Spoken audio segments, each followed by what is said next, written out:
প্রকৃতি কাউকে ছেড়ে দেয় না, এটা তার নিজের শপথ। কাউকে বিনা কারণে কষ্ট দিলে, কারো বিশ্বাস ভেঙে দিলে, অন্যায় অত্যাচার প্রতারণা করলে, হ্যাঁ, প্রথমে তুমি খুব ভালোই থাকবে, মন চাইলে হাসবে, ঘুরবে, খাবে, ঘুমাবে, কিন্তু মনে রেখো, এ সুখ তোমার স্থায়ী ঠিকানা না। তুমি ভুলে যেতে পারো, আঘাত পাওয়া মানুষটাও একদিন ভুলে যায়, কিন্তু প্রকৃতি কিছুই ভুলে না। তার ডায়েরিতে প্রতিটি কষ্ট, প্রতিটি কান্না, প্রতিটি ধোঁকা হুবহু লিখে রাখা থাকে। এই গোলাকার পৃথিবীটা সবার ভাগ্য ঘুরিয়ে দেয়। ভালো করলে ভালো ফেরত আসে, মন্দ করলে মন্দ। এটাই প্রকৃতির গণিত, এখানে ভুল হয় না।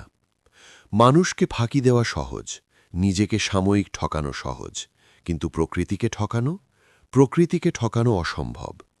তুমি যখন চারদিকে তাকিয়ে দেখো, ঠকবাজ, প্রতারক, বেইমান, অপকর্মকারী মানুষ বছরের পর বছর ভালোই আছে, তখন মনে হয় প্রকৃতির প্রতিশোধ এসব শুধু সান্ত্বনার কথা।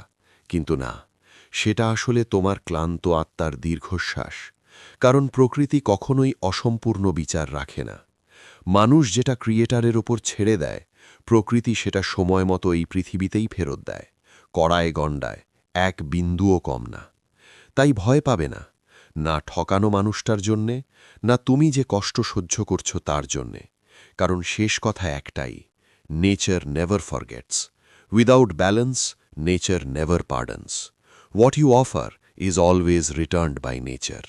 কর্মফল ভুলে যায় মানুষ, প্রকৃতি কখনো ভোলে না।